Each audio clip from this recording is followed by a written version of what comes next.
On a cool April morning in 1989, a young woman named Jennifer Wallace kissed her mother goodbye, grabbed her backpack, and stepped out of her family's home in Cedar Falls, Iowa.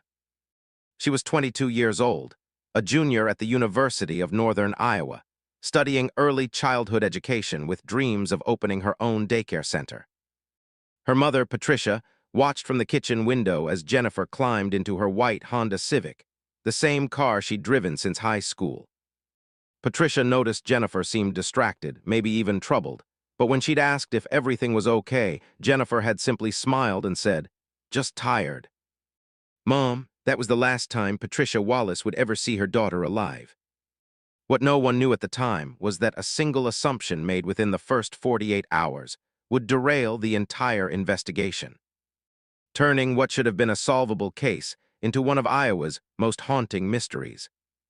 Cedar Falls in 1989 was the kind of Midwestern town where people didn't lock their doors, where neighbors knew each other's names, and where violent crime felt like something that happened in big cities, not here.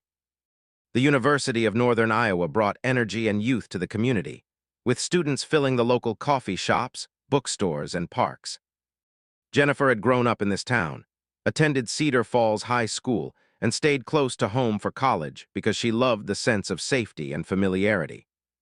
She lived with her parents in a modest two-story house on Sycamore Street, just a 15-minute drive from campus. Her life was organized, predictable, even routine. She attended classes Monday through Thursday, worked part-time at a children's library on weekends, and spent Friday evenings with her boyfriend, Marcus Chen, a graduate student in computer science. Nothing about Jennifer's life suggested danger, but danger doesn't always announce itself. That Tuesday morning, Jennifer was supposed to arrive at her 9 o'clock developmental psychology class in Baker Hall. Her professor, Dr. Margaret Stillwell, noticed immediately when Jennifer's usual seat in the third row remained empty. This wasn't like Jennifer at all. She had perfect attendance, always arrived 10 minutes early, and took meticulous notes in color-coded pens. When Jennifer didn't show up for her second class at 11, Dr. Stillwell felt a flicker of concern. By 2 o'clock that afternoon, when Marcus stopped by the Wallace home looking for Jennifer because she'd missed their lunch date, Patricia's concern turned to alarm. Jennifer's car wasn't in the driveway. Her books for her afternoon study session sat untouched on her desk. Her bed was made, her breakfast dishes washed and put away, but she simply wasn't there. Marcus and Patricia called the Cedar Falls Police Department at 3:47 p.m. The case was assigned to Detective Robert Henshaw, a 15-year veteran with a reputation for being thorough and a bit old-fashioned in his methods.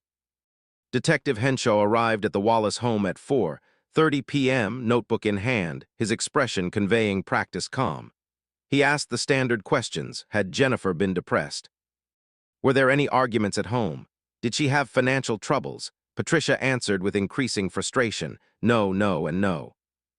Jennifer was happy, stable, close to her family, excited about her future. But then Henshaw asked about Marcus, and something shifted in the room. Marcus was Chinese-American, the son of immigrants who ran a restaurant in downtown Cedar Falls.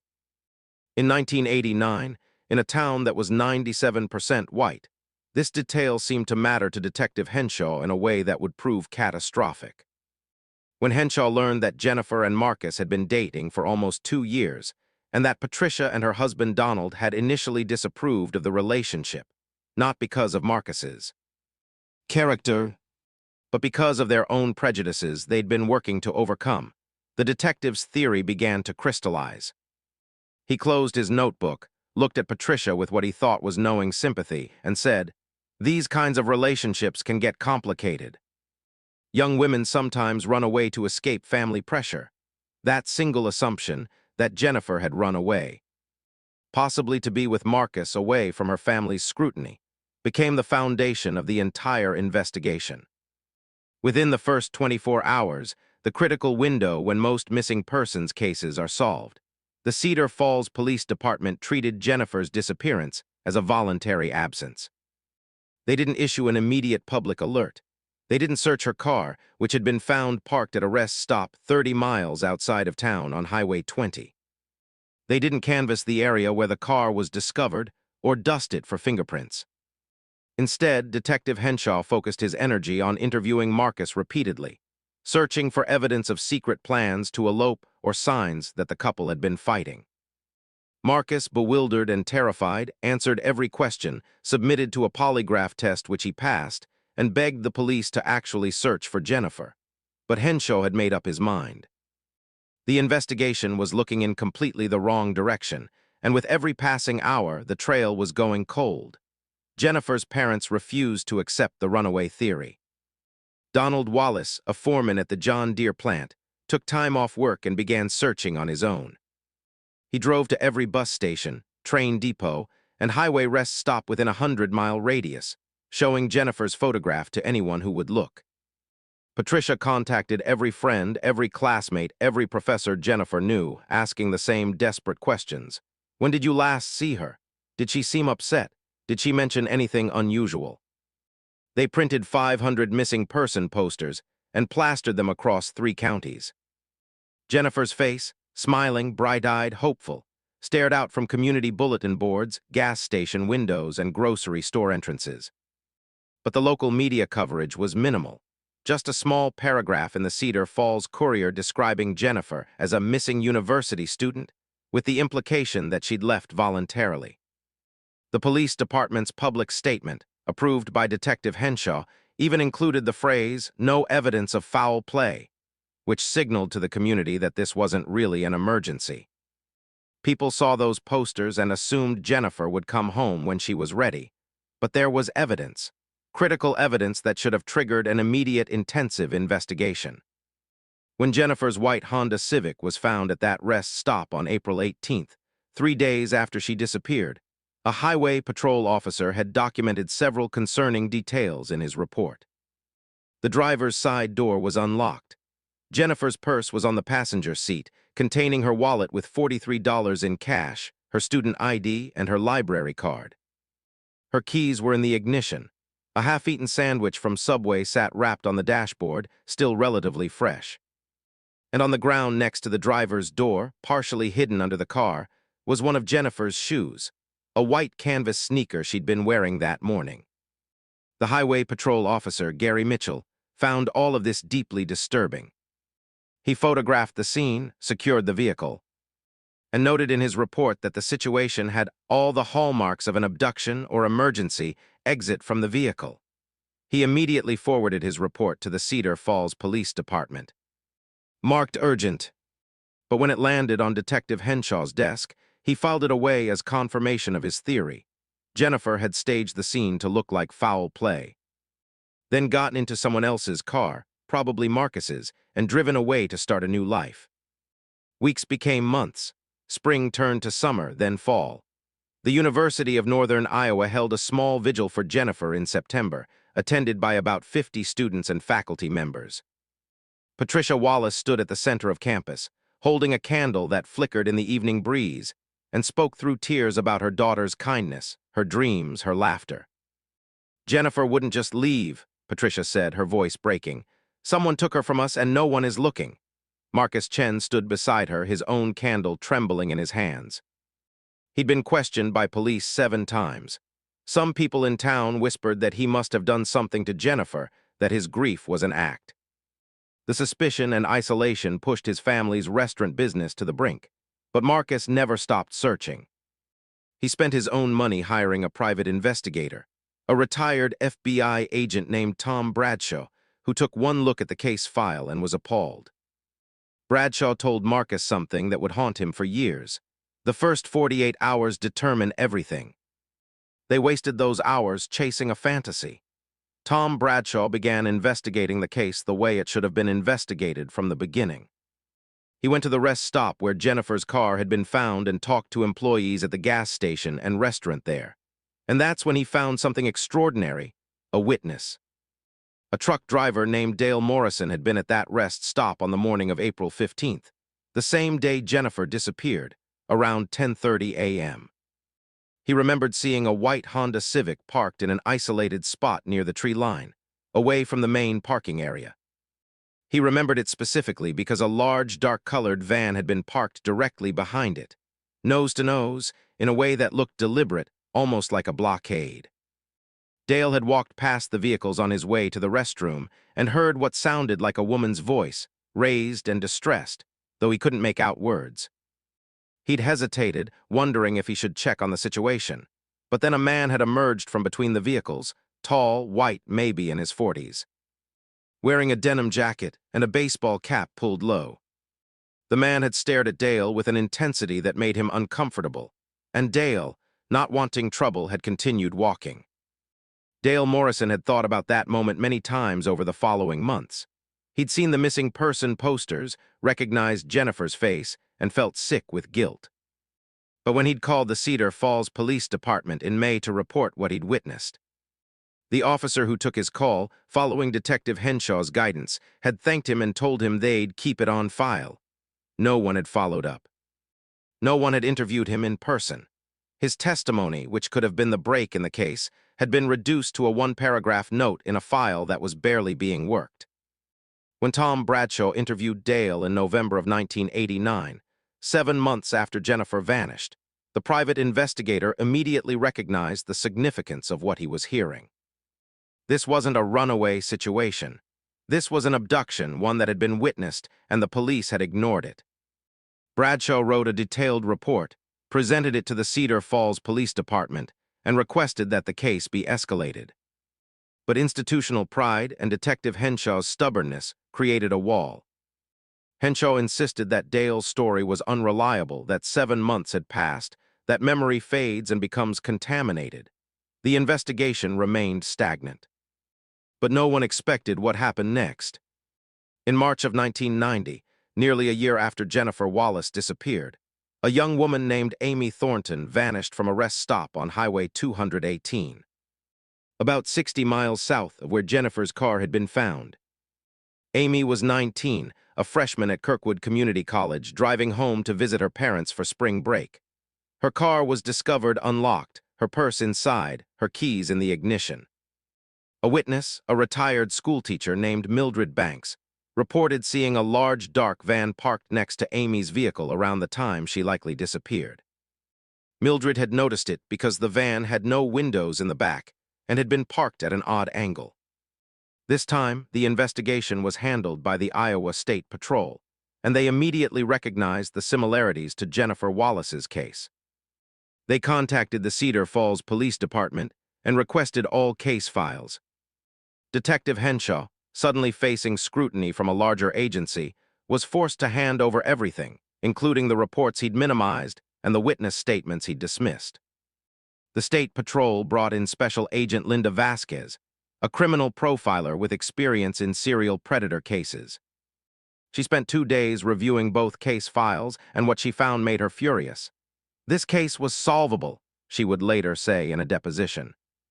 Every element pointed to predatory abduction: the isolated location, the positioning of the vehicles, the witness testimony, the personal belongings left behind. But the local PD decided they knew better, decided this was a runaway, and by the time anyone took it seriously, we'd lost a year and possibly another victim. Agent Vasquez assembled a task force and began constructing a profile of the abductor. White male, likely between 35 and 50 years old, comfortable with interstate highways, suggesting he was a truck driver or traveling salesman. Used a van or large vehicle to block victims' cars and create a sense of isolation. Targeted young women traveling alone at rest stops. The profile suggested a methodical, experienced predator, someone who had likely done this before and would certainly do it again if not stopped. The task force went public with their findings in April 1990, holding a press conference that attracted regional and even some national media attention. Patricia and Donald Wallace sat in the front row, holding hands, as Agent Vasquez described the investigation and acknowledged the failures of the initial response. "We believe Jennifer Wallace was the victim of a serial predator who operates along Iowa's highway system," Vasquez stated. "We also believe the investigation was compromised from the beginning by assumptions that had no basis in evidence." Detective Robert Henshaw was reassigned to administrative duties pending an internal review. The Cedar Falls Police Department issued a formal apology to the Wallace family, but apologies don't bring back lost time or lost lives. The press conference generated hundreds of tips, but most led nowhere. Without physical evidence, without Jennifer's body, without the van or its driver, the investigation had very little to work with.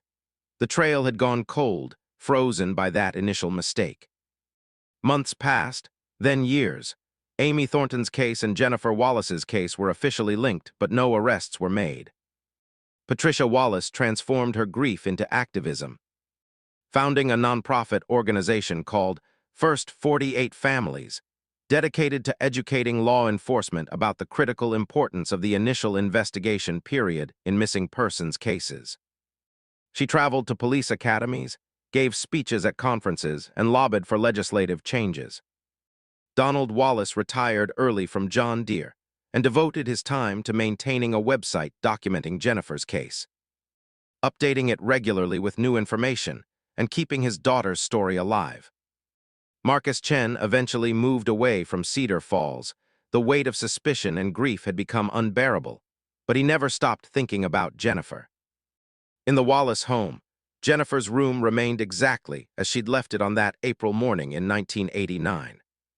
Her developmental psychology textbook sat open on her desk, her handwriting filling the margins with notes she'd never finish reading. And then, in the summer of 2003, 14 years after Jennifer disappeared, everything changed. A construction crew breaking ground for a new highway expansion near Waterloo, Iowa, about 40 miles from where Jennifer's car had been found, unearthed something horrific. Buried in a shallow grave in a wooded area adjacent to an abandoned rest stop were the skeletal remains of multiple individuals. The Iowa Division of Criminal Investigation immediately secured the site and began a careful excavation. Over the course of 3 weeks, they recovered the remains of 7 individuals, all young women, buried at different depths and in different states of decomposition. The oldest remains had been there for possibly 20 years. The newest had been there for maybe 5. Each victim had been carefully buried, wrapped in plastic sheeting, and placed in a grave marked with a small pile of stones, the killer's signature, his way of keeping track of his victims. The forensic investigation was led by Dr. Michael Chen, a forensic anthropologist from the University of Iowa, working alongside FBI forensic experts. They carefully documented each grave site, photographed every detail, and began the painstaking process of identifying the victims through dental records, DNA analysis, and personal effects that had been buried with some of the bodies. In grave site 3, Dr. Chen uncovered the remains of a young woman wrapped in blue plastic sheeting. Buried with her was a corroded student ID card. Even after 14 years in the ground, the laminated card had protected the photograph and text enough for identification. The ID belonged to Jennifer Marie Wallace, University of Northern Iowa, student number 87840-52334. Dr.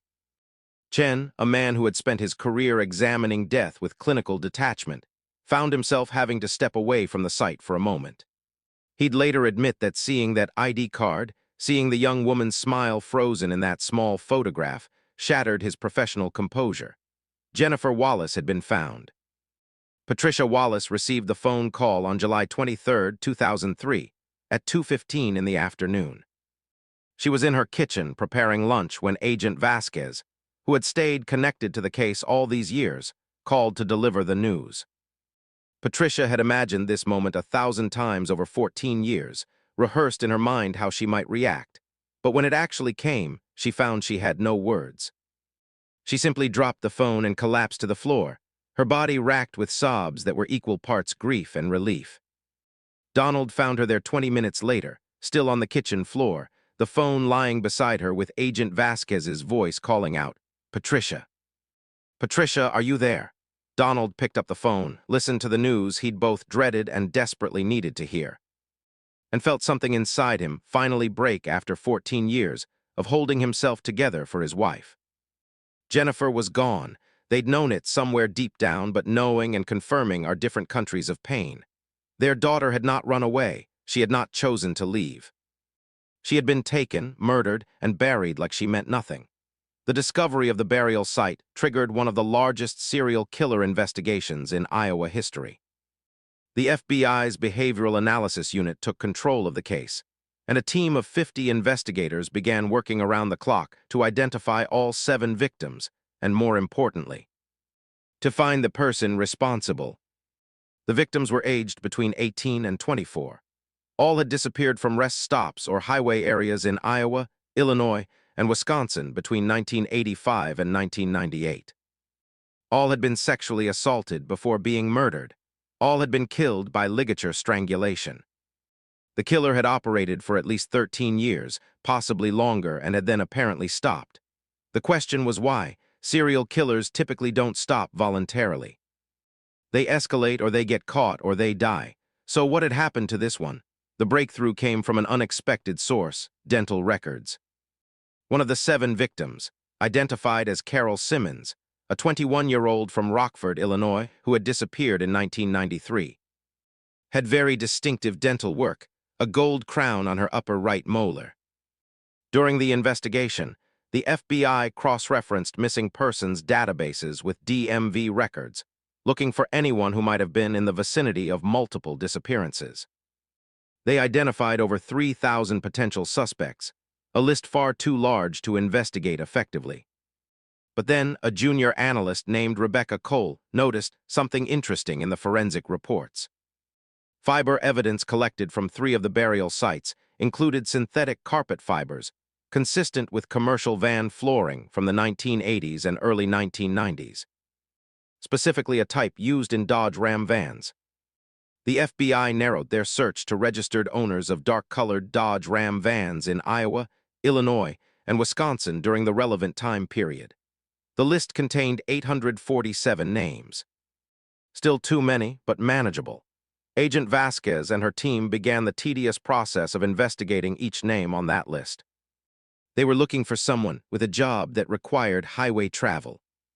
Someone who would have been active during the years of the disappearances, but who might have stopped in the late 1990s due to retirement, imprisonment for another crime, or death.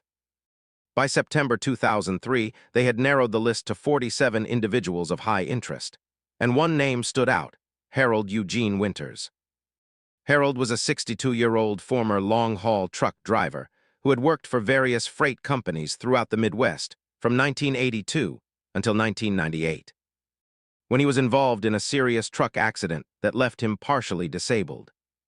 After the accident, Harold had retired on disability, moved to a small house in rural Wisconsin, and by all accounts lived a quiet, isolated life. But the timing was perfect. His driving career coincided exactly with the disappearance timeline, and his retirement in 1998 aligned with when the killings apparently stopped. On October 8, 2003, FBI agents executed a search warrant on Harold Winters' property in Colfax, Wisconsin. Harold was not home when they arrived. He was at a Veterans Affairs medical appointment, so agents entered the property and began their search. What they found in his basement would confirm their worst fears and finally bring justice for 7 families. In a locked room in the basement, hidden behind a false wall, Harold had created a shrine to his crimes. The room was filled with photographs, hundreds of them, documenting his victims in their final moments. There were photographs of Jennifer Wallace, terrified, bound, pleading with the camera. There were photographs of Amy Thornton and Carol Simmons and 4 other young women whose families had been waiting years for answers. Each photograph was carefully labeled with a date and a location. Harold had documented everything, creating a personal gallery of his atrocities. Investigators also found jewelry, wallets, and other personal items taken from the victims, trophies that Harold had kept to relive his crimes. When Harold Winters returned home that afternoon and saw the FBI vehicles surrounding his property, he turned his truck around and drove away. A Wisconsin State Patrol officer spotted the truck 30 minutes later on Highway 29, heading west. When the officer activated his lights to initiate a stop, Harold accelerated. The pursuit lasted for 18 minutes, reaching speeds over 90 miles per hour, before Harold lost control of his truck on a curve and crashed into a ditch. Officers approached the vehicle with weapons drawn, shouting commands, but Harold wasn't responding to orders. He was slumped over the steering wheel, blood running from his mouth. He'd bitten down on a cyanide capsule he'd apparently kept hidden in a fake tooth, choosing death over capture. Paramedics performed CPR and rushed him to St. Mary's Hospital in Wausau, but Harold Eugene Winters was pronounced dead at 4:47 p.m. He never stood trial. He never faced his victims' families. He never answered questions about why he did what he did or how many others might be out there, still buried, still waiting to be found. The days that followed Harold's death were complicated. There was relief that the killer had been found, that he could never hurt anyone else. But there was also a profound frustration that he'd escaped justice, that he'd died on his own terms rather than facing the consequences of his actions in a courtroom. Patricia Wallace told reporters, "I wanted to see him in prison. I wanted him to live with what he did, to think about Jennifer every day for the rest of his life." He took the easy way out, and he took answers with him. The FBI continued investigating Harold's background, trying to piece together a portrait of the man behind the monster. Harold Eugene Winters had been born in 1941 in Fort Dodge, Iowa. He'd served in the Army during the Vietnam War, received an honorable discharge, and returned home to work various jobs before eventually becoming a truck driver. He'd been married twice, divorced twice, had no children. Friends and former co-workers described him as quiet, unremarkable, someone who kept to himself. There were no obvious red flags, no criminal history before the murders, no warning signs that anyone had noticed or reported. But there had been close calls, moments when Harold had almost been caught. In 1991, a woman named Sandra Mills had been approached by a man matching Harold's description at a rest stop in Illinois. The man had offered to help with her tire, which looked low on air. Sandra had felt uncomfortable with the way the man stared at her and politely declined. When she got in her car to leave, she noticed in her rearview mirror that the man had gotten into a dark van and appeared to be following her. Sandra accelerated and drove directly to a police station, and the van turned off before she arrived. She filed a report, but without a license plate or clear description beyond white male, dark van. There was nothing police could do. In 1995, a truck driver had called 911 to report a van parked suspiciously at a Wisconsin rest stop with what looked like a struggle happening inside. By the time police arrived, the van was gone. These near misses were documented in police reports, but without a central database connecting disappearances across jurisdictions, no one had seen the pattern. Harold had operated freely for years, protected by jurisdictional boundaries and the sheer size of the Midwest highway system. The forensic evidence recovered from Harold's home allowed investigators to build a timeline of his crimes. Jennifer Wallace had been abducted on April 15, 1989, held for approximately 3 days based on forensic analysis, and then murdered. Her body had been transported to the burial site and carefully interred with the small pile of stones marking her grave. Harold had kept her student ID as a trophy. Amy Thornton, the second confirmed victim, had suffered the same fate in March 1990. The pattern was consistent across all 7 known victims: abduction from a rest stop, 3 to 5 days of captivity, murder, and burial at the same location. The FBI's behavioral analysis unit determined that Harold likely held his victims in his truck during his driving routes, parked in remote areas, or using the back of his truck as a mobile prison. This explained why no one had found a house or structure where the crimes occurred. The crimes had happened on the road, in the very vehicle Harold used for his work. As the investigation continued, another horrifying question emerged. Were there more victims? The burial site had contained 7 sets of remains, but Harold had been a truck driver for 16 years, covering millions of miles across multiple states. The FBI launched a nationwide effort to cross-reference unsolved disappearances of young women from highway areas, with Harold's known driving routes and schedules. They obtained his logbooks from former employers. Most companies kept records for 10 years, though some had already been destroyed, and began mapping his locations against missing persons cases. By the end of 2003, they had identified 12 additional cases that bore strong similarities to the known victims. 12 young women who had disappeared from rest stops or highway areas in Iowa, Illinois, Wisconsin, Minnesota, and Missouri between 1985 and 1998. 12 families who might finally get answers.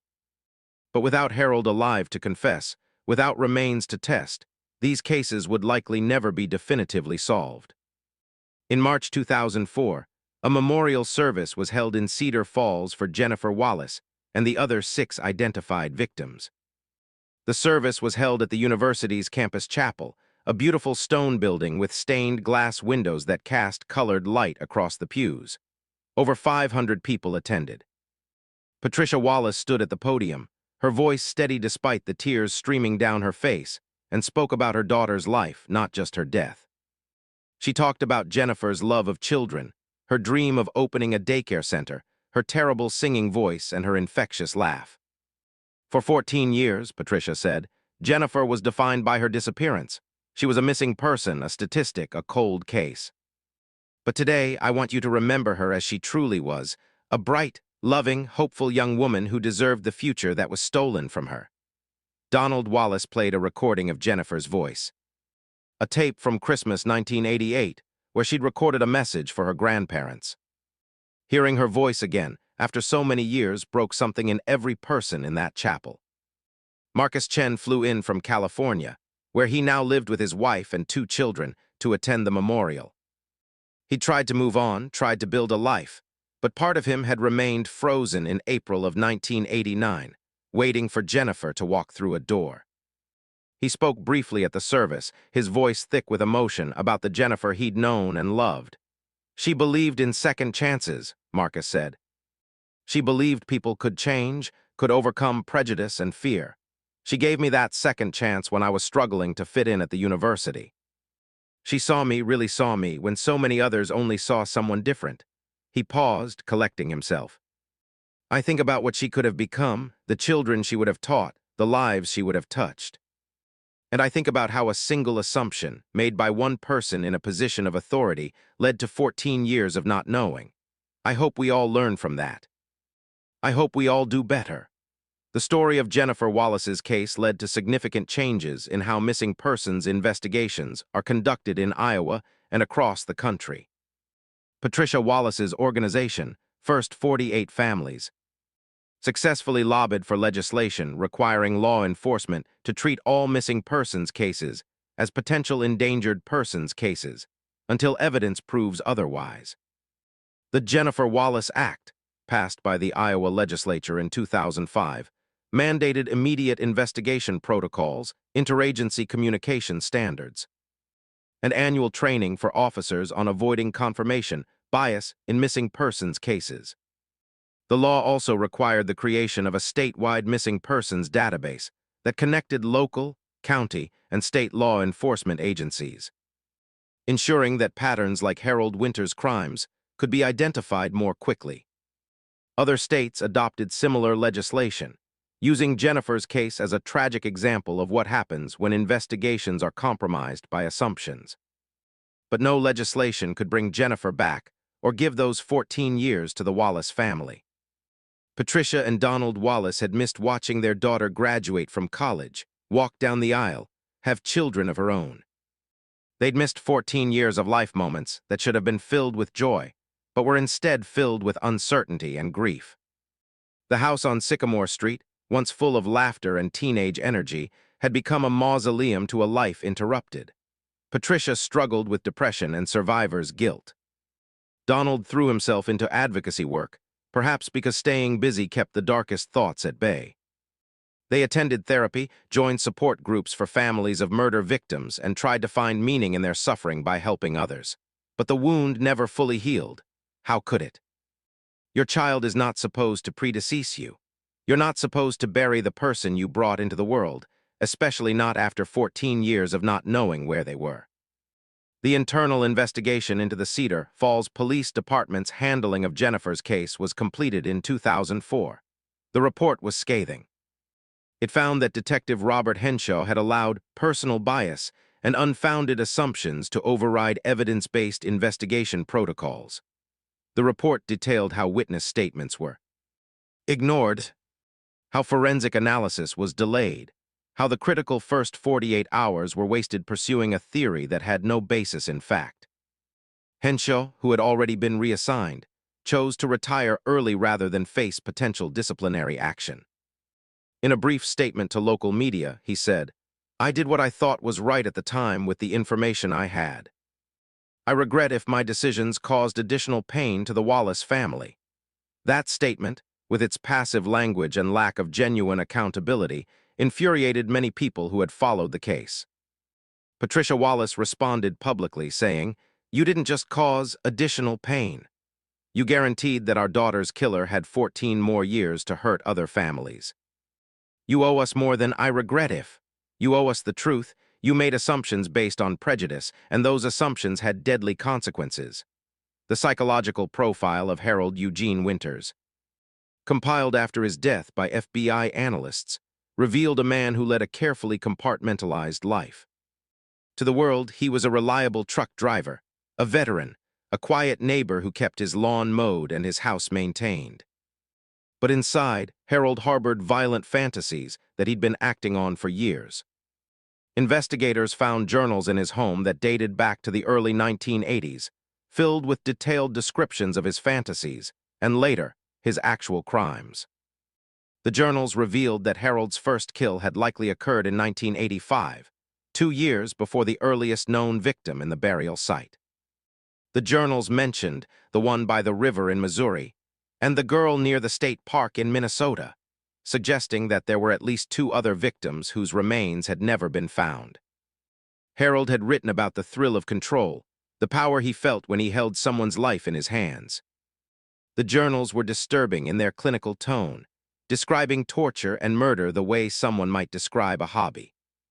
Dr. Sarah Chambers, a forensic psychologist who analyzed Harold's journals and behavior patterns, offered insights into his psychological makeup. Harold Winters exhibited classic traits of a sexually sadistic serial killer, Dr. Chambers explained in an interview with Frontline. He derived sexual pleasure from the suffering and domination of his victims. The fact that he kept them alive for several days suggests he was prolonging the experience, maximizing his sense of control. The burial site marked with stones indicates he wanted to be able to return to his victims to revisit the memories. This is his legacy, his collection. Dr. Chambers also addressed the question of why Harold had stopped killing in 1998. The truck accident that disabled him didn't just end his career, it ended his ability to hunt. He relied on mobility, on the cover of being a legitimate driver on the highways. Once that was taken away, he couldn't continue his pattern. Serial killers who are forced to stop often suffer psychological distress. Harold likely spent his retirement years reliving his crimes through his photographs and journals. But he no longer had the physical capability to kill. For the other 6 families whose daughters were found in that burial site, the discovery brought a terrible form of closure. Amy Thornton's parents, who had divorced in the aftermath of their daughter's disappearance, the strain too much for their marriage to bear, reunited at her funeral for the first time in 10 years. Carol Simmons' mother, who had never stopped searching, who had spent her savings hiring private investigators and following every possible lead, finally laid her daughter to rest in a cemetery in Rockford, Illinois. Each family had their own story of loss, their own years of not knowing, their own ways that Harold Winters had destroyed not just a life, but an entire network of people connected to that life. The ripple effects of Harold's crimes extended far beyond his 7 known victims. Marriages ended. Siblings struggled with guilt for surviving when their sister didn't. Parents lost their faith, their hope, their will to fully engage with the world. Some families never recovered. In the years following the resolution of the case, Patricia Wallace became a nationally recognized advocate for victims' families and criminal justice reform. She testified before Congress about the need for better training in missing persons investigations and the dangers of confirmation bias in law enforcement. She wrote a memoir titled Waiting for Jennifer, a mother's 14-year search for truth, which became a New York Times bestseller and brought even more attention to the case and its broader implications. Patricia used the proceeds from the book to fund scholarships for students studying early childhood education, Jennifer's Dream, at the University of Northern Iowa. Donald Wallace worked with technology companies to develop better database systems for tracking missing persons across jurisdictions, ensuring that Harold Winter's pattern of crimes would be harder for future predators to replicate. Together, they turned their grief into action, refusing to let Jennifer's death be meaningless. But there were quiet moments, private moments, when the public advocacy fell away, and Patricia and Donald were just two parents who missed their daughter. Patricia would sometimes sit in Jennifer's room, surrounded by relics of a life paused in 1989, and talk to her daughter as if she could hear. She'd tell Jennifer about the legislation that bore her name, about the families who'd been helped by First 48 families, about how her death had sparked change. "I need to believe it mattered," Patricia would say to the empty room. "I need to believe you didn't die for nothing." Donald would stand in the doorway, listening, his own grief a heavy weight in his chest. They'd learned to carry the grief together, to be present for each other on the days when the weight felt unbearable. They'd learned that healing doesn't mean forgetting, that you can move forward while still holding your child in your heart. The case attracted significant media attention, becoming the subject of multiple documentaries, podcasts, and true crime series. Some of the coverage was respectful and focused on the systemic failures that allowed Harold Winters to kill for so long. But some of it was sensationalized, focused on the gruesome details of the crimes rather than the humanity of the victims. Patricia Wallace found herself having to navigate a complicated relationship with the media. She needed them to keep Jennifer's story alive and to push for legislative change. But she hated seeing her daughter reduced to a victim in a horror story, her life defined by her worst and last moments. She worked with journalists and producers she trusted, those who understood that true crime isn't entertainment, it's real people's worst nightmares.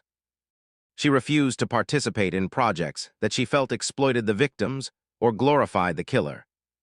In 2008, 5 years after Jennifer's remains were found, the Wallace family held a private ceremony at the cemetery where she was buried.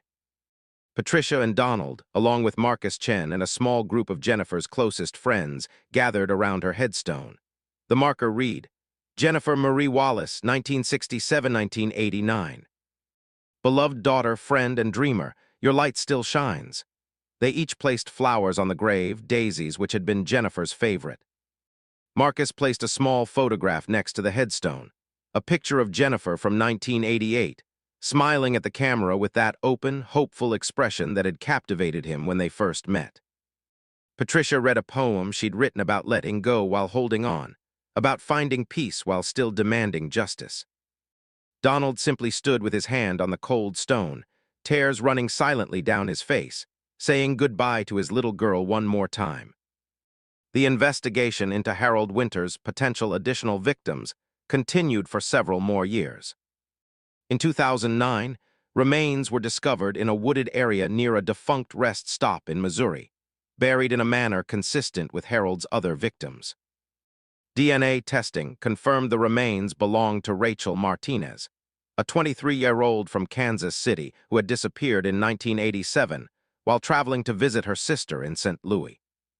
Rachel's family had never stopped searching, never stopped hoping. Her sister, Alina, had been 17 when Rachel disappeared and had spent 22 years wondering what happened. The confirmation brought Alina both relief and devastation. "At least I know now," she told reporters. "At least I can stop imagining all the terrible possibilities and face the one terrible reality." Rachel became Harold Winters' 8th confirmed victim. But investigators believed there were likely more, perhaps many more, whose remains might never be found. The psychological impact of the case extended beyond the victims' families to the investigators and first responders who worked it. Agent Linda Vasquez, who had led the task force and finally brought the case to resolution, retired from the FBI in 2010. In exit interviews, she spoke candidly about the toll the case had taken on her. "You carry these victims with you," she said. "You think about them when you're trying to sleep at night. You wonder if you could have moved faster, seen the pattern sooner, saved just one more person. I'm proud of the work we did, but I'm haunted by the work we didn't do. By the 14 years when no one was really looking." She acknowledged that Detective Henshaw's initial investigation failures had cascaded through the system, costing lives and causing immeasurable pain. But she also emphasized that the responsibility extended beyond one detective to an entire system that didn't have adequate protocols for interstate serial crimes. In 2011, the University of Northern Iowa dedicated a memorial garden to Jennifer Wallace and the other victims of highway predators. The garden, located near the education building where Jennifer had attended classes, featured a curved stone bench inscribed with the names of the 7 confirmed victims from the burial site, along with a plaque that read, "In memory of lives taken too soon and futures never realized. May their stories inspire us to create a safer world." The dedication ceremony was attended by hundreds of people, including survivors of violent crime, families of victims, law enforcement officials, and students. Patricia Wallace planted a dogwood tree in the center of the garden, Jennifer's favorite tree because of its white blossoms that appeared each spring like promises of renewal.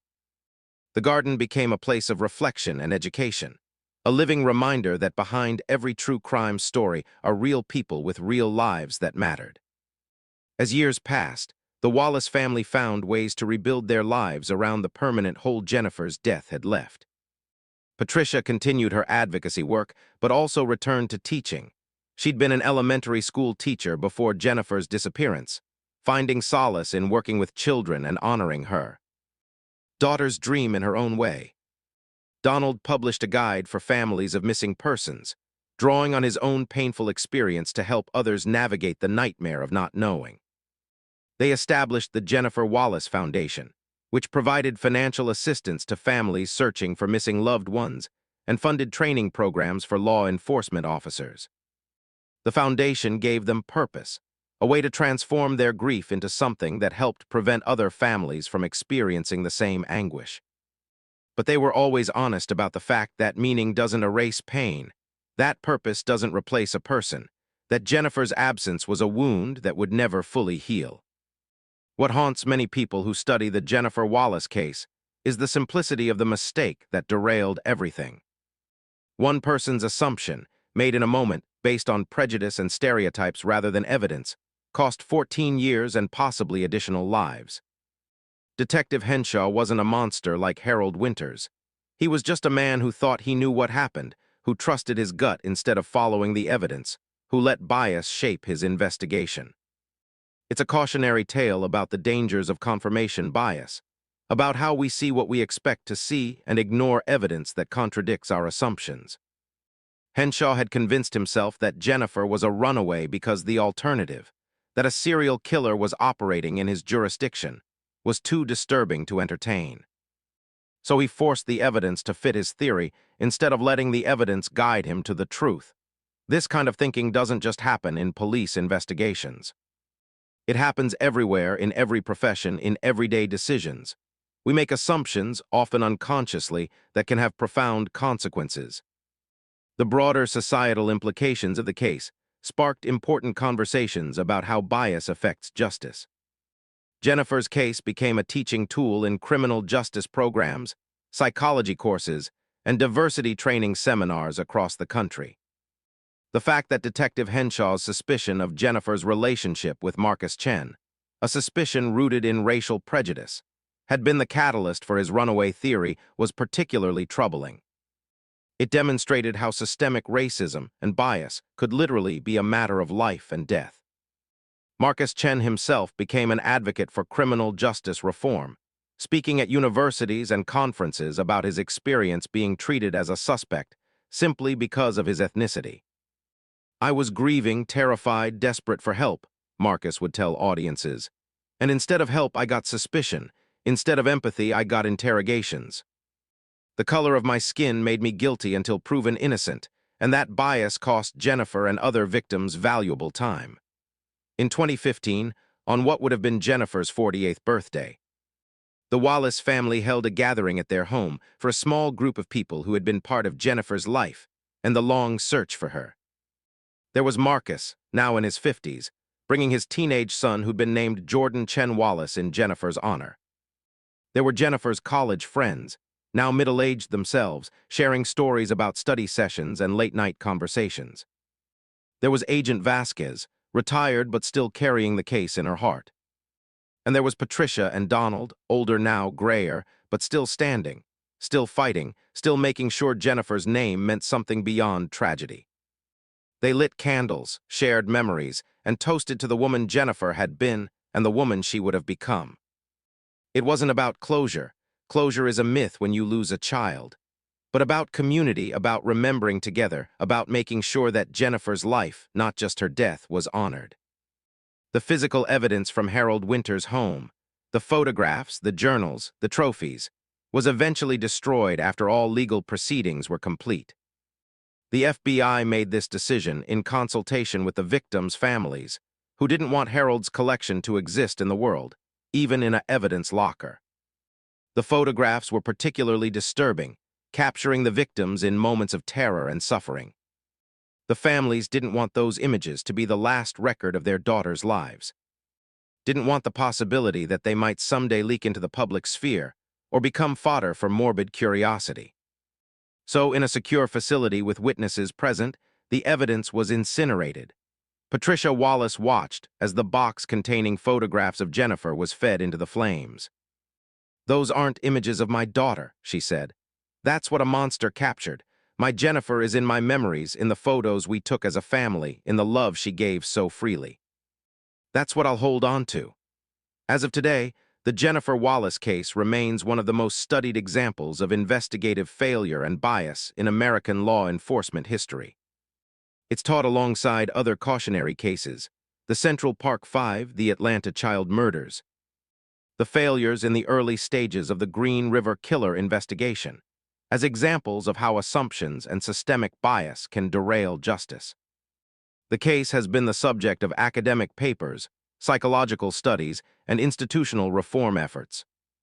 The Jennifer Wallace Protocol, a set of investigative guidelines developed by the FBI's Behavioral Analysis Unit, is now standard training material for law enforcement agencies across the country. The protocol emphasizes evidence-based investigation, interagency cooperation, immediate action in missing persons cases, and constant vigilance against confirmation bias. It's Jennifer's legacy, written in policy and procedure, ensuring that her story saves lives by teaching investigators to do better. But perhaps the most powerful legacy is the one carried forward by the people who loved Jennifer. Patricia Wallace, now in her 70s, still speaks at events about missing persons and criminal justice reform, her hair white but her voice strong, her commitment unshaken. Donald Wallace, though his health has declined in recent years, maintains Jennifer's memorial website, updating it regularly with news about the foundation's work and photos from memorial events. Marcus Chen teaches computer science at a California university, and in his office, tucked among family photos and academic awards, is a picture of a smiling young woman with bright eyes and her whole future ahead of her. He tells his students her story, not as a true crime tale, but as a lesson about the preciousness of life and the importance of standing up against bias and injustice. Jennifer's friends, now scattered across the country with their own families and careers, still gather every few years to remember the girl who brought light into their lives. The rest stop where Jennifer's car was found was eventually closed and demolished as part of a highway modernization project in 2018. Before it was torn down, Patricia and Donald visited one last time. They stood in the spot where Jennifer's car had been parked, where Dale Morrison had heard a woman's distressed voice, where their daughter's life had been stolen. Patricia placed flowers on the cracked pavement and spoke quietly, saying words meant only for Jennifer. Donald held his wife's hand, both of them acknowledging this place and what it represented, the last moment of before, the first moment of after. The dividing line between the life they'd planned and the life they'd been forced to live. As they drove away, Patricia looked back one last time. "Goodbye, baby girl," she whispered. "Mama loves you. Mama will always love you." The burial site where Jennifer and the other victims were found was eventually transformed into a small memorial park. The county purchased the land, and with input from the victims' families, created a space of remembrance and reflection. 7 benches, each bearing a victim's name, were placed along a curved path. Native wildflowers were planted, creating a meadow of color in spring and summer. A central monument, a granite stone carved with the outline of a highway stretching toward the horizon, bore an inscription. They traveled roads that led them to darkness. May we light the way for those who follow. In loving memory of Jennifer Wallace, Amy Thornton, Carol Simmons, Rachel Martinez, and those still searching for their way home. The park opened to the public in 2016, and it has become a place where families of missing persons come to find solace, to feel less alone in their grief, to remember that they're part of a community bound by loss and hope. Harold Eugene Winter's name, by collective decision of the victims' families and the FBI, was never used in any official memorial or educational materials. They refused to give him the notoriety that so many serial killers receive, refused to let him become a dark celebrity whose name is remembered while his victims are forgotten. When the case is discussed in training materials or academic settings, he's referred to only as the perpetrator or the I-80 killer, a generic designation that strips him of identity. Monsters want to be remembered, Patricia Wallace explained in an interview. They want their names in history books. They want to be studied and feared and discussed. We won't give him that satisfaction. We remember the victims. We say their names. His name dies with him. This approach has been adopted by many other victims' families and has influenced how media and law enforcement discuss high-profile cases, focusing on the humanity of the victims rather than the depravity of the killers. For Patricia Wallace, the question of forgiveness has been complicated and evolving. In the years immediately after the case was solved, she was consumed by anger, at Harold Winters for taking Jennifer, at Detective Henshaw for wasting precious time, at a system that had failed so completely. But as years passed, and as she worked with other victims' families, she began to understand that anger, while justified, was also exhausting, a weight that made every day heavier. She's spoken publicly about her journey toward something she doesn't quite call forgiveness, but rather acceptance. "I'll never forgive Harold Winters for what he did," she said. "That would be dishonoring Jennifer's memory. But I've accepted that it happened, that I can't change it, that I have to find a way to live in a world where my daughter was murdered." That's not forgiveness, that's survival. She has less clarity about Henshaw. Some days she can intellectually understand that he made mistakes, that he wasn't malicious, just wrong. Other days, the anger returns, sharp and fresh, when she thinks about those 14 years of not knowing, years that could have been shortened if someone had just done their job correctly. The case has also sparked ongoing research into the phenomenon of highway serial killers, predators who use the anonymity and mobility of America's interstate system to hunt victims and avoid detection. The FBI estimates that at any given time, there may be dozens of active serial killers operating in the United States, many of them using highways as their hunting grounds and escape routes. Truck drivers, traveling salespeople, long-haul contractors, anyone whose job requires constant movement across state lines, can potentially use that cover to commit crimes in multiple jurisdictions, making pattern detection difficult. Harold Winters was just one of many. The FBI's Highway Serial Killings Initiative, launched in 2009, has identified hundreds of victims and dozens of potential suspects by looking for patterns in highway-related homicides and disappearances. The initiative was partially inspired by the Jennifer Wallace case and the recognition that interstate crimes require interstate solutions. In 2020, during the COVID-19 pandemic, Patricia Wallace began hosting virtual support groups for families of missing persons. With travel restricted and in-person gatherings impossible, families who'd found community through First 48 Families events were suddenly isolated in their grief.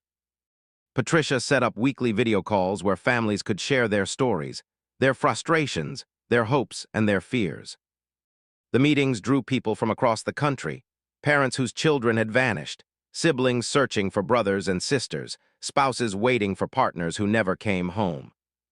Patricia guided these conversations with the hard-won wisdom of someone who'd survived the worst and found a way forward. She listened, validated, and gently pushed people toward action when they felt paralyzed by despair. These virtual gatherings became lifelines for many people, proving that even across screens and distances, connection and community can sustain us through the darkest times. As this story draws to a close, it's important to remember that Jennifer Wallace was more than a victim, more than a cautionary tale, more than a name on a memorial. She was a person with dreams and flaws and quirks and potential. She sang off-key and made the world's best chocolate chip cookies. She volunteered at nursing homes on Saturday mornings, reading to elderly residents who had no family visitors. She once rescued a litter of kittens from a storm drain and convinced her parents to foster them until they could be adopted. She struggled with math but loved poetry. She worried about fitting in but always stood up for people who were being treated unfairly. She was planning to study abroad in England her senior year. She wanted to see the Northern Lights someday. She kept a journal filled with lesson plans for the preschool classes she dreamed of teaching. She was real, she was loved, she mattered. And when we reduce her to just the terrible things that happened to her, we finish what Harold Winters started. We erase the fullness of who she was. The Jennifer Wallace case forces us to confront uncomfortable truths about justice, bias, and the systems we trust to protect us. It reminds us that investigations are conducted by human beings with all their prejudices and blind spots, that mistakes can compound into tragedies, that assumptions can kill. But it also shows us the power of resilience, the possibility of turning grief into action, the importance of speaking truth even when the truth is painful. Patricia and Donald Wallace could have been destroyed by what happened to their daughter. Many families are. Instead, they chose to fight for Jennifer, for other victims, for change. That choice doesn't make the pain less, doesn't bring Jennifer back, doesn't erase the 14 years of not knowing. But it means that Jennifer's life and death had impact beyond the immediate tragedy, that her story has saved lives by changing how missing persons are investigated, that her name represents hope as much as heartbreak. Today, if you visit the University of Northern Iowa campus, you'll find Jennifer's memorial garden in bloom for much of the year. Students sit on the benches to study or reflect, often not knowing the full story behind the names inscribed in stone. But some students do know.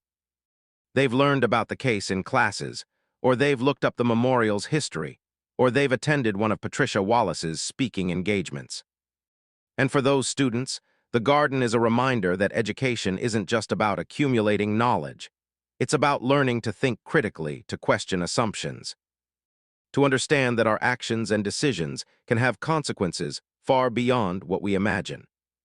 The garden has become an informal teaching space, where professors bring classes to discuss ethics, bias, criminal justice, and the responsibility we all share to create a more just society. Jennifer wanted to be a teacher. In a way, she became one. There's a photograph that Patricia Wallace keeps on her nightstand. It was taken in the summer of 1988, about 8 months before Jennifer disappeared. In the photo, Jennifer is sitting on the back porch of the Sycamore Street house, golden hour sunlight making her hair glow, a paperback novel open on her lap, and the most peaceful smile on her face. She's looking directly at the camera, at Patricia, who took the photo, and her eyes are full of warmth and contentment. "This is how I try to remember her," Patricia has said. Not the missing person poster, not the news coverage, not the case files and court documents. This moment when she was simply my daughter, happy and safe, with her whole life ahead of her. The photograph is creased from handling, the corners worn soft. Patricia touches it every night before she goes to sleep, a ritual of remembrance and connection. "Good night, my beautiful girl," she whispers. "Mama's still here. Mama's still fighting for you." The ripple effects of Jennifer Wallace's story continue to spread. The legislation that bears her name has been used as a model in 14 states. The training protocols developed from her case have been implemented by hundreds of law enforcement agencies. First 48 Families has helped over 2,000 families navigate the nightmare of having a missing loved one. Countless investigators have approached missing persons cases differently because they learned from the mistakes made in Jennifer's investigation. Lives have been saved because someone remembered to question their assumptions, to follow the evidence instead of their gut, to act immediately instead of waiting. These successes don't balance the scale, nothing can do that. Jennifer is still gone. 7 other young women are still gone. Families are still broken. But the work continues because it matters, because every person who comes home, every case that's solved quickly, every family that gets answers honors Jennifer's memory and gives meaning to her death. As we close this investigation, this long look at a case that's both resolved and forever unresolved, we're left with difficult questions that don't have easy answers. How do we create systems that don't fail people the way they failed Jennifer? How do we train ourselves to recognize and overcome our biases before they cost lives? How do we balance the need for quick action in investigations with the need for careful, evidence-based work? How do we support families through the impossible reality of not knowing what happened to someone they love? How do we honor victims not just as cautionary tales, but as full human beings who deserved better than what they got? These questions don't have neat solutions, but they're questions worth asking, worth wrestling with, worth making central to how we approach justice and safety in our communities. Jennifer Wallace's case doesn't offer us comfort, but it offers us clarity about what matters and what's at stake when we get it wrong. In the end, Jennifer Wallace's story is about many things: predation and protection, bias and justice, grief and resilience, loss and legacy. But perhaps most fundamentally, it's about the preciousness and fragility of life, about how quickly everything can change, about how the people we love can be here one moment and gone the next. It's a reminder to hold our loved ones close, to tell them we love them, to not take for granted that there will always be another day, another conversation, another chance. It's a reminder that every person we pass on the street, every face we see, represents an entire universe of experiences and relationships and dreams. When someone vanishes, when someone is taken, that entire universe is disrupted, and the pain radiates outward in ways we can't always see or measure. Jennifer Wallace was one person, but her loss affected hundreds of people directly and thousands more indirectly. That's the weight of a single life, and that's why every missing person matters, why every investigation deserves to be taken seriously from the very first moment. Patricia Wallace is now 76 years old. Donald passed away in 2022, his heart finally giving out after decades of carrying more grief than one heart should hold. Patricia scattered his ashes in the memorial garden at the university, next to the dogwood tree she'd planted years before. She continues her work, though she's slowed down, handed off many of the day-to-day operations of first 48 families to a younger generation of advocates. She still speaks at events when her health permits, still takes calls from desperate parents who have just realized their child is missing, still fights for every family that comes after hers. But she also allows herself rest now, allows herself to sit in Jennifer's room and simply exist with her memories, allows herself to acknowledge that she's done enough, that she's fought long enough, that Jennifer would want her to find peace. She's working on that peace, searching for it in quiet moments and in the faces of the families she's helped, in the knowledge that she's made a difference. That Jennifer's name means something beyond tragedy. On April 15th every year, the anniversary of the day Jennifer Wallace disappeared, a small group gathers at the Memorial Garden in Cedar Falls. They light candles, share memories if they knew Jennifer personally, or simply stand in respectful silence if they didn't. This annual vigil has become a tradition, a way of marking time and ensuring that Jennifer and the other victims are not forgotten. Patricia attends when she can, standing among students who weren't even born when Jennifer vanished but who understand that this story is important, that these lives mattered. The vigil ends with everyone saying the victims' names aloud, a chorus of remembrance rising into the Iowa evening air. Jennifer Marie Wallace, Amy Elizabeth Thornton, Carol Ann Simmons, each name is spoken, honored, held in collective memory. And in that moment, they are not just victims, not just cautionary tales, not just names on a memorial. They are daughters and sisters and friends. They are dreams unfulfilled. They are absences that shaped the lives of everyone who knew them. The investigation into Harold Winter's potential additional victims remains technically open, though it's no longer actively worked, except when new information emerges. Over the years, there have been occasional tips, potential connections to other unsolved cases, but nothing definitive. The burial site has been thoroughly excavated and examined. No additional remains were found there. If Harold did have other victims, their final resting places remain unknown. This uncertainty is its own form of torture for families of missing persons who wonder if their loved one might have been among Harold's victims.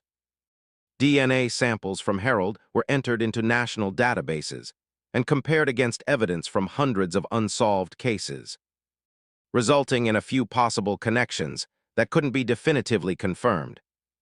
This is the nature of cold cases. Sometimes answers come, sometimes they don't, and families are left in a permanent state of limbo, unable to move fully forward, unable to return to before. As technology has advanced, there's been hope that new forensic techniques might provide answers in cases like Jennifer's. Advanced DNA analysis, genealogical databases, improved forensic anthropology methods. These tools have solved numerous cold cases in recent years. In 2021, the FBI's Violent Criminal Apprehension Program was upgraded with machine learning algorithms that can identify patterns across thousands of cases, potentially catching serial offenders earlier. These advances come too late for Jennifer and Harold's other known victims, but they offer hope for current and future cases. Patricia Wallace has supported these technological initiatives, donating to research programs and advocating for law enforcement agencies to adopt the latest forensic tools. If Jennifer's case had happened today instead of 1989, Patricia has said, maybe the outcome would have been different. Maybe the technology would have caught Harold sooner. We can't change the past, but we can make sure the future is better protected. There's a concept in grief counseling called continuing bonds.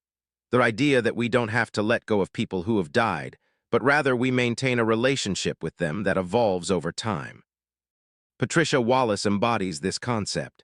She talks to Jennifer often, updates her on the work of the foundation, tells her about Marcus's children and how they're carrying forward her legacy. She celebrates Jennifer's birthday every year, baking a cake and singing "Happy Birthday" in that kitchen where she last saw her daughter alive. Some people might find this sad or unhealthy, but Patricia's therapist has assured her that there's no wrong way to grieve. No timeline for moving on. No requirement to sever bonds with someone you love just because they're no longer physically present. Jennifer remains part of Patricia's life, a constant presence, a guiding force, a reason to keep fighting for justice and change. Death ended Jennifer's life, but it didn't end her relationship with her mother. In 2023, on what would have been Jennifer's 56th birthday, a documentary film crew reached out to Patricia Wallace requesting permission to create a comprehensive film about the case. Patricia was hesitant. There had been so much media coverage over the years, some of it respectful and some of it exploitative. But the director, a woman named Sarah Kwan who had lost her own sister to violence years earlier, convinced Patricia that this film would be different. It would focus not on the horror of what happened, but on the humanity of who Jennifer was, on the systemic failures that allowed a predator to operate freely, and on the positive changes that came from tragedy. Patricia agreed, with the condition that she maintain consultation rights on the final cut. The documentary, titled The First Mistake, The Jennifer Wallace Story, premiered at Sundance Film Festival in January 2024, and received critical acclaim for its sensitive handling of difficult subject matter and its focus on advocacy and reform rather than sensationalism. The film brought renewed attention to the case and to First 48 Families' work. Donations increased, allowing the organization to expand its services. New volunteers joined, many of them inspired by Jennifer's story and Patricia's resilience. The organization launched a new initiative providing scholarships for students studying criminal justice, forensic science, and psychology, training the next generation of investigators, analysts, and advocates with the lessons learned from cases like Jennifer's. Each scholarship recipient receives not just financial support, but also mentorship from Patricia and other families who have navigated the criminal justice system from the victim's side. We're investing in the people who will protect future generations, Patricia explained at the scholarship program's launch. We're teaching them not just the technical skills they need, but the human empathy that should be at the center of every investigation. We're making sure they understand that every missing person is someone's Jennifer. If Jennifer could see what her family has built in her name, what would she think? Patricia wonders about this often. Would Jennifer be proud of the legislation, the foundation, the lives saved by changes made in response to her case? Or would she be heartbroken that her death was necessary to catalyze these changes, that the system needed her tragedy to recognize its flaws? Patricia believes Jennifer would feel both, pride and sorrow mixed together, the complicated emotions that define so much of this story. Jennifer was always practical and action-oriented, the kind of person who didn't dwell on problems but looked for solutions. She would have understood that her death, while terrible and unjust, could be given meaning through the work that followed. She would have approved of her name being used to protect others. But she also would have wished, as Patricia wishes every single day, that none of it had been necessary, that she'd simply lived her life, taught her students, loved her family, and grown old with Marcus. The life unlived haunts as much as the death unjust. Every year, the University of Northern Iowa's Criminal Justice Program holds a symposium on investigative bias and best practices in missing persons cases. The Jennifer Wallace Symposium has become a prestigious event, drawing law enforcement professionals, academics, and advocates from across the country. Presenters discuss the latest research on confirmation bias, implicit prejudice, interagency cooperation, and forensic advances. Case studies are examined, not just Jennifer's case, but many others where investigations were compromised or complicated by systemic issues. Families of victims are invited to speak, sharing their experiences and insights. The symposium has become a place where theory meets practice, where the pain of the past informs the protections of the future. Patricia Wallace attends every year, sitting in the front row, listening intently as investigators discuss how they're applying lessons learned from her daughter's case to their current work. It's bittersweet hearing Jennifer's name spoken in these professional contexts, seeing her tragedy transformed into teaching material. But it's also affirming, proof that Jennifer's life and death continue to matter. Marcus Chen, now 63 years old, has never remarried after his wife passed away from cancer in 2019. He remains close to the Wallace family, calling Patricia every few weeks to check on her, visiting Cedar Falls once or twice a year to attend memorial events. His children, Jordan, now 32, and his daughter Lily, 28, know Jennifer's story intimately, understand that they carry her name and legacy in their own names and lives.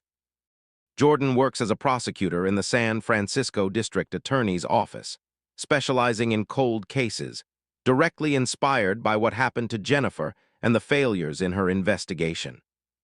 Lily is a forensic psychologist, working with trauma victims and studying the psychological impacts of violent crime on families. Both of Marcus's children have met Patricia, consider her an honorary grandmother, and are committed to continuing the work that Jennifer's death inspired. In this way, Jennifer's influence extends into the third generation, shaping lives and careers of people she never met but who carry her forward. In quiet moments, late at night when sleep won't come, Patricia sometimes allows herself to imagine the life Jennifer didn't get to live. She imagines Jennifer graduating from college, walking across the stage in cap and gown, her smile bright and proud. She imagines Jennifer's wedding, maybe to Marcus, maybe to someone else, but definitely filled with flowers and laughter and that terrible off-key singing Jennifer loved. She imagines grandchildren, sticky-fingered toddlers climbing into her lap, asking Grandma Patricia to read them stories. She imagines Jennifer at 40, at 50, at the age Patricia is now, the two of them growing old together, swapping stories about aching joints and grandchildren's accomplishments.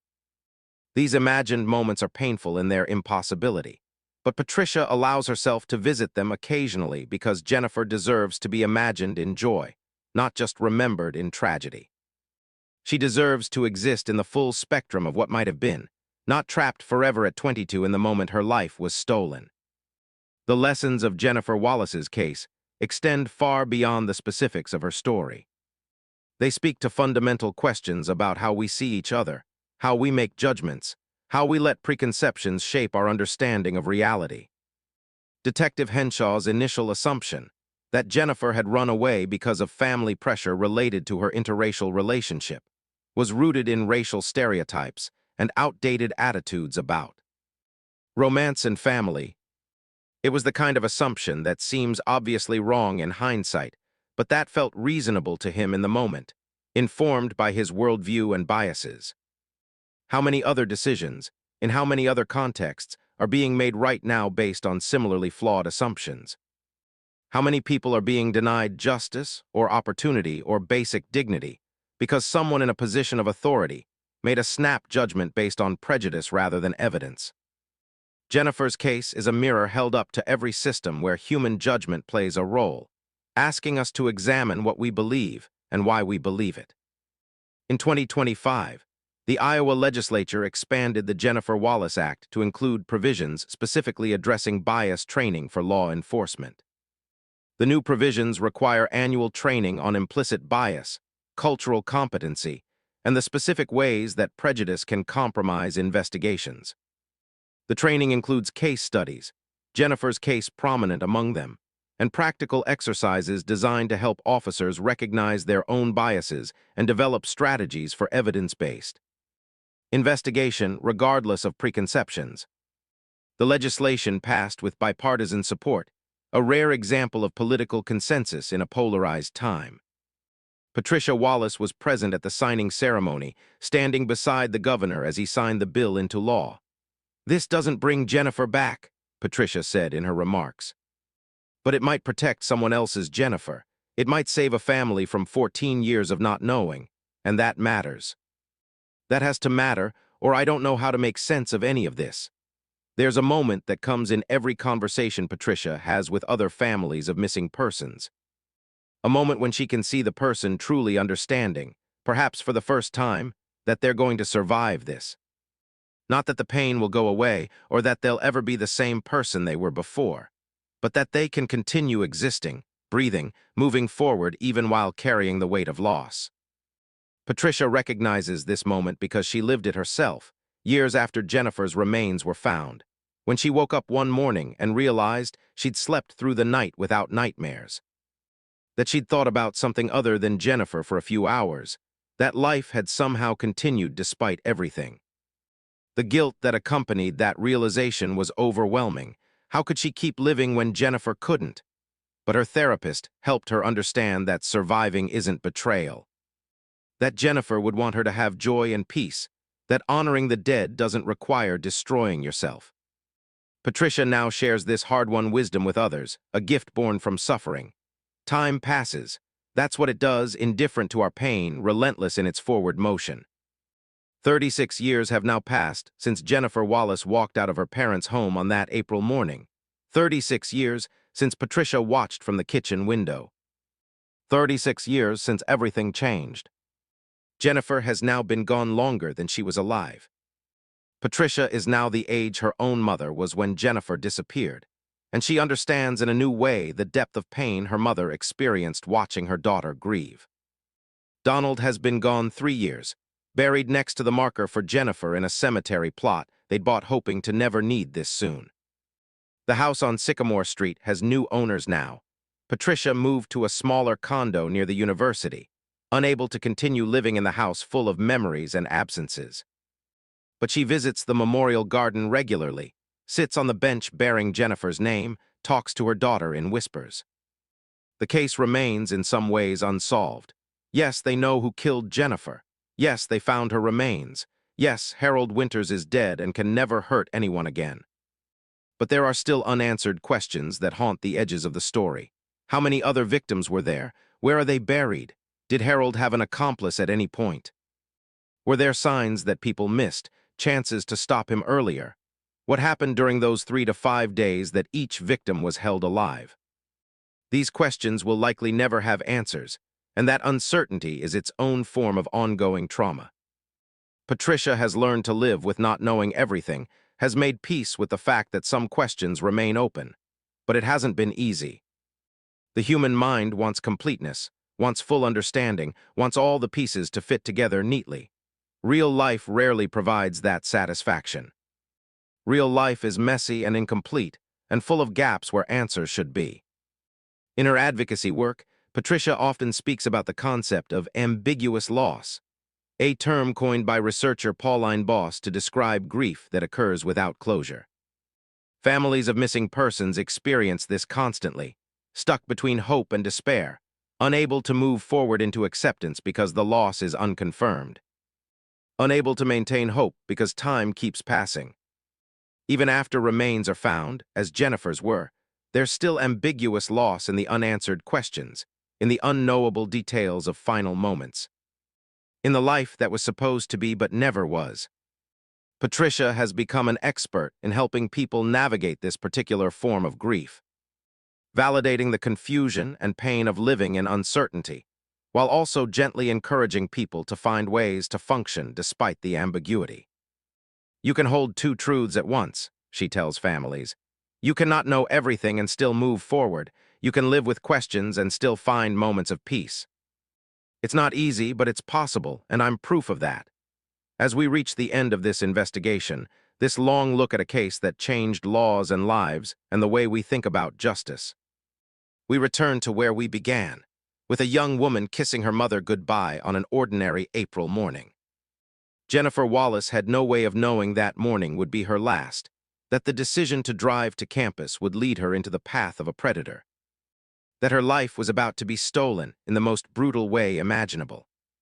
None of us know when our last ordinary day will be, when the routine moment will be the last one, when goodbye will be final instead of just temporary. This uncertainty is terrifying and beautiful at once. It reminds us that nothing is guaranteed, that everyone we love is precious, that every moment contains both risk and wonder. Jennifer's story is a tragedy, but it's also a reminder to live fully, love openly, and fight fiercely for justice when justice is denied. The truth is that Jennifer Wallace should be alive today. She should be 57 years old, maybe running that daycare center she dreamed about, maybe with grandchildren of her own, maybe still living in Iowa, or maybe having moved to chase other dreams. She should have had the chance to become who she was meant to be, to contribute her gifts to the world, to love and be loved, to make mistakes and celebrate victories, to experience all the complicated beauty of a full life. That chance was stolen from her by Harold Winters, yes, but it was also stolen by a system that didn't take her disappearance seriously enough, by biases that obscured the truth, by assumptions that replaced evidence. Every person who played a role in that failure, from Detective Henshaw to the supervisors who didn't question his theory to a society that allowed racial prejudice to shape official actions, shares responsibility for the 14 years of pain that could have been shortened. That's an uncomfortable truth, but it's one we need to face if we're going to prevent future Jennifer Wallaces. In the last letter Donald Wallace wrote before he died, a letter Patricia found among his possessions and keeps in a drawer beside her bed, he reflected on the meaning they'd tried to create from Jennifer's death. "We couldn't save Jennifer," Donald wrote. "That failure will haunt me until my last breath. But maybe, through all the work we've done, through all the families we've helped, and the laws we've changed, and the investigators we've trained, maybe we've saved someone else's Jennifer. Maybe somewhere right now, a young woman is safe because her case was investigated properly, because assumptions were questioned, because someone learned from our tragedy. That's not enough. Nothing could ever be enough, but it's something. And something matters when everything else is loss." Patricia reads this letter when the grief feels too heavy, when she questions whether all the advocacy work has been worth the emotional cost, when she wonders if she's done enough or if she'll ever be able to rest. Donald's words remind her that meaning can be made, even from the most meaningless tragedy. As of today, First 48 Families continues its work, now led by a board of directors that includes Patricia as founding president and several other families who have navigated the nightmare of missing loved ones. The organization operates a 24-hour hotline for families who have just realized someone is missing and don't know what to do.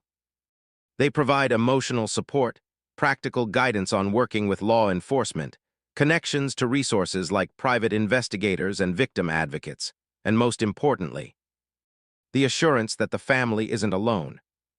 The organization has helped over 3,000 families since its founding, And while not every case has ended with the answers families sought, every family has received support and advocacy during the darkest time of their lives.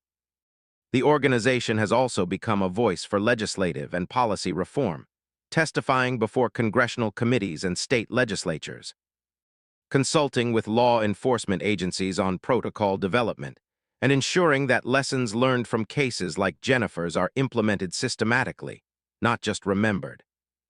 There's a scholarship student at the University of Northern Iowa right now, a young woman studying early childhood education just like Jennifer did, who received the Jennifer Wallace Memorial Scholarship last fall. Her name is Maria Rodriguez, and she's the first in her family to attend college. Maria learned about Jennifer's story when she applied for the scholarship, and it moved her deeply. Not just the tragedy, but the way Jennifer's family had turned grief into action, had insisted that Jennifer's life means something beyond her death. Maria has since become an advocate herself, volunteering with First 48 Families and speaking on college campuses about safety awareness and community support for victims' families. She's never met Jennifer, but she feels connected to her, inspired by her, grateful for the scholarship that's making her own education possible. In the spring, Maria will do her student teaching practicum at a Cedar Falls preschool, one step closer to the dream she shares with the young woman whose legacy is supporting her path. On particularly difficult days, when the weight of memory and loss feels unbearable, Patricia Wallace goes to the memorial garden and sits under the dogwood tree she planted all those years ago. The tree is mature now, its branches spreading wide, its white blossoms appearing faithfully every spring like promises kept. She sits and she remembers, not just the trauma and tragedy, but the fullness of Jennifer's life. She remembers Jennifer as a toddler, chasing butterflies in the backyard with laughter that sounded like music. She remembers Jennifer at 10, proudly bringing home a science fair trophy. She remembers Jennifer at 16, heartbroken over a failed romance that felt world-ending but would have been forgotten in time. She remembers the Jennifer who was flawed and real and human, not just the victim immortalized in memorials and legislation. These memories are Patricia's treasure, the inheritance Jennifer left behind, more valuable than any physical possession. If you take nothing else from Jennifer Wallace's story, take this: question your assumptions. Follow the evidence, not your prejudices. Treat every missing person as someone's entire world, because they are. Act immediately, because time is a resource you can never get back. Listen to families when they tell you something is wrong, because they know their loved ones better than you do. And remember that behind every statistic, every case number, every true crime episode, there's a real person with a real life and real people who loved them, and who will carry that loss forever. Jennifer Marie Wallace was real. She mattered. She still matters. Her story has saved lives and changed systems and taught us hard lessons about justice and bias and the preciousness of time. Let her legacy be that we do better, investigate smarter, see each other more clearly, and never, ever let assumptions override evidence when someone's life hangs in the balance. Jennifer didn't get to finish her story, but we can make sure her story helps write better endings for others. The sun sets over Cedar Falls, Iowa, painting the sky in shades of gold and pink, the same sky that Jennifer saw on her last morning. The same sky that's witnessed 36 years of grief and growth and gradual healing. Patricia will go home soon, back to her small condo with its photographs and memories, and the life she's built in the aftermath. Tomorrow, she'll wake up and continue the work. There's always more work, always more families who need support, always more legislators who need educating, always more stories that need telling. But for now, in this moment, she sits in the garden that bears her daughter's name, feeling the evening breeze and the quiet presence of love that death can't erase. "I'm still here, Jennifer," Patricia whispers to the gathering dusk. "Mama's still here, and I'm still fighting for you."